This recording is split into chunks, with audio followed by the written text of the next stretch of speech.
Hey, let's get a Holosun mounted on a Maxim 9 with the C&H Precision plate. Hey all, the Chang here with a DIY video on how to install a Holosun red dot on your Maxim 9. This will work for actually pretty much any red dot. You just have to figure out the mounting plates. Before we delve into that, let's go ahead and hit that like button, hit that subscribe button, and tag that notification icon off to the right so you can be notified of any new content that we might post. So let's get into this. I've had this Maxim for quite a while. One of the more fun guns that they have, the little RoboCop aesthetic here. But it has a area for the red dot. It has a plate there that you can take off. There's not a lot of information on putting red dots on here. It does evidently use the MOS pattern. So I was able to dig that up in one of the forums. Standard height Glock sights, and they were really tough to remove. Now the front sight, standard front sight from Glock, not from Glock, but standard height night sight, it was pretty difficult to remove because of the way this baffle cap is in place. You don't really get a good solid purchase on that nut, and I really had to find a real short enough sight tool, press really hard, and actually use a pair of pliers to actually get this started to be able to take this off. Same thing with tightening. It's pretty tough. Real easy to put this on crooked. These are suppressor height sights from Ameriglo. And then there is a set screw. Yes, you guys can see that right there. I believe it's a 2 mil or 2.5 mil Allen key that has to come out. And then my sight pusher would not push the sight out. As you can see with the brass coloring there, I had to take a brass rod and really just hammer this thing for a while before it actually came loose. And it looked like there was some red Loctite on there. He did put a lighter to it, and it still didn't come off real easy. So just be prepared if you are going to also do the sights. You do have to take that set screw out first. Be prepared to have a little difficulty with this, and then pushing the sight back on pretty easy, the rear sight back on easy, but actually getting that rear sight off pretty difficult. So let's go ahead and get into how we actually get this red dot mounted. All right, first thing that we're going to need to do is take off the cover plate, and that is some Torx screws. So let's go ahead and get those off.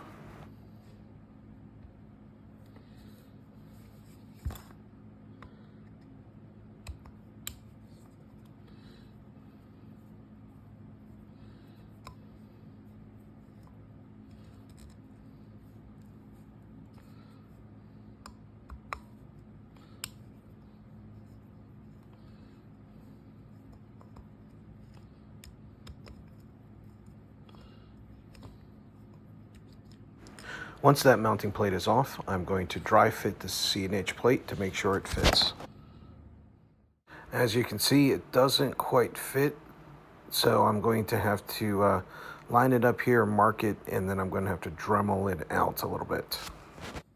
Before I get to mounting, I need to degrease everything, so I'm going to use some rubbing alcohol with a Q-tip. I'm going to get that nice and soaked. I'm going to get that right on the mounting base there. You see some of that, some lubricant there, and then get down into the screw holes. And I am also going to do the bottom of my sight as well, especially since this is a recycled sight.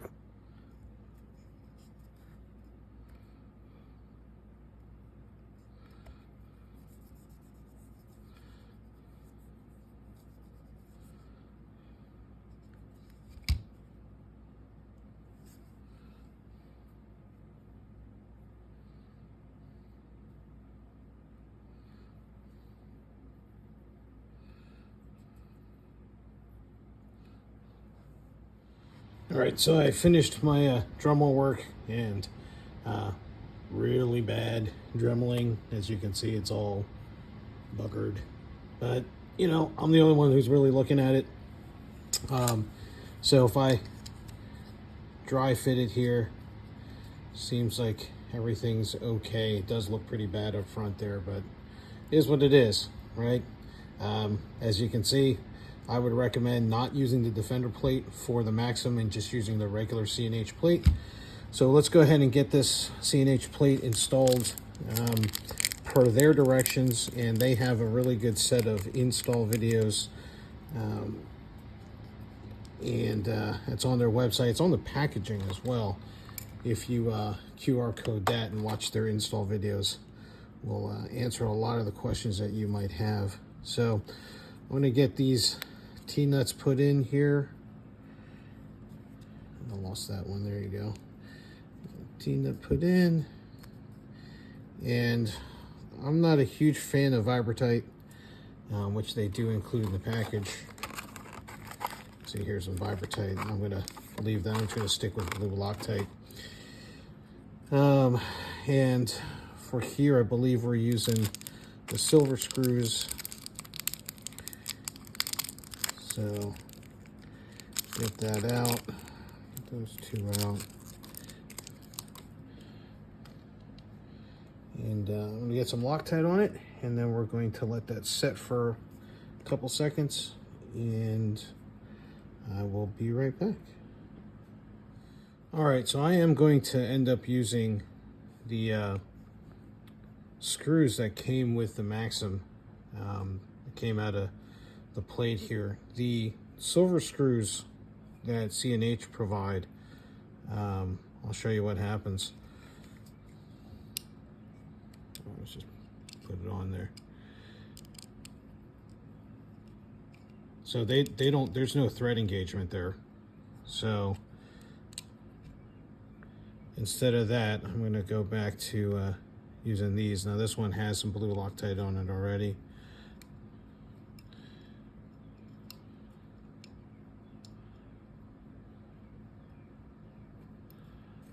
All right, get that one spun in. Finger tight that for now, and then I'll put the torque wrench on it. I'm going to use C&H's specs because it is their plate, and they call for 10 inch-pounds. So let's get this second screw in here.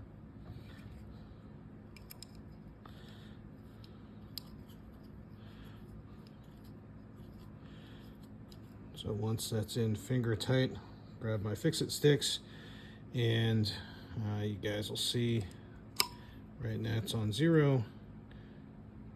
Get that twisted, and I can't tell, so let's turn this a bit so we can look to see where the line is. The line just about to hit 10 and 10. We'll go ahead and get this one cranked in. There's that line, if you guys can see that. All right, and there's 10. All right, so now we have the plate on, and now we can move to the site. All right, now we're going to install the screws for the site. The C&H kit comes with some T8s that specifically fit in their T-nuts. So I'm going to get these in here and go ahead and get them spun in by hand. There's finger tight. And as you can see, my Holosun is a not new. I had this Holosun on the Glock 34 and just changed the one on the Glock 34 out to the green version. So this Maxim 9 has become the host. So Holosun recommends 15 inch-pounds. So we'll get in here and looking for that line to hit 15. If you guys can see that line there. Maybe just about 15 over here.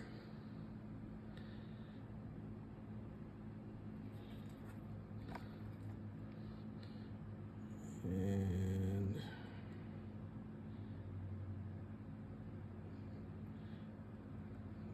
oh, and we stripped it, which is okay.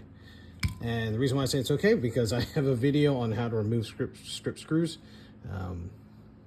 Put a link to it in a card right about there, and you guys can see how to remove those. But those are tight. Let's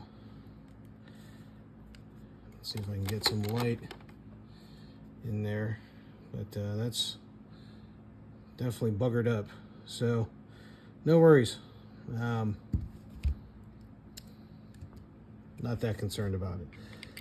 So yep, that is just about stripped out, which is okay. Like I said, you see bits and pieces there. If I ever have to remove this, I will get it stripped out with a, or I'll get it backed out with one of those extractors that I have that video on. So there we go on the install. That's the install itself. Now I'm going to do a little bit more degreasing here, and then we're going to quote-unquote stake. This is again something that the C&H Precision website talks about, and you know, we're not physically staking with like a pin or anything like that. We are just going to use a pen, a oil-based paint pen. We got that Sharpie right there, and then we'll probably throw some witness marks on it, either with these two, either with yellow or with white. But you see in there, I've already got the green witness marks from the previous installation.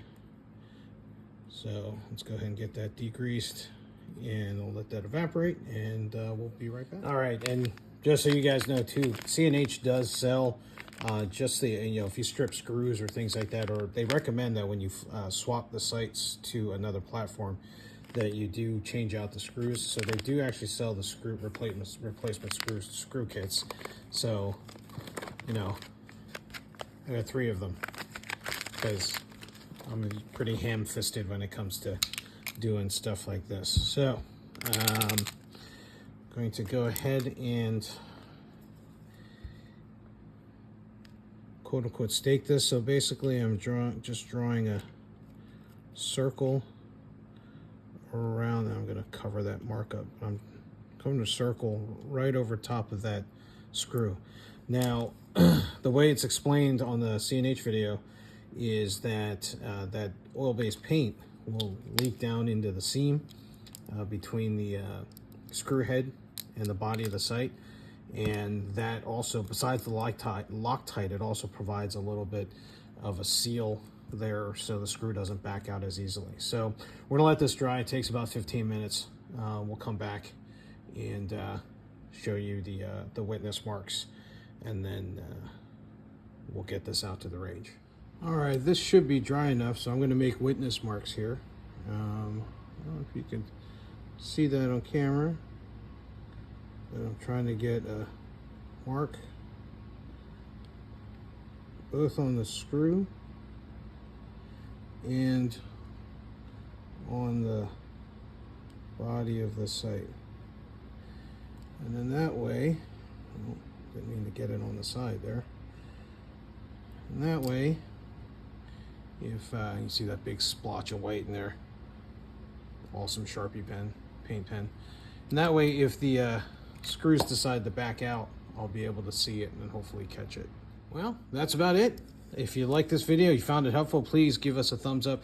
Please hit that subscribe button and that bell notification icon off to the right so that you can be notified of any new content that we might post. Thank you so much. Appreciate your time. Stay safe, and we'll see you out on the range.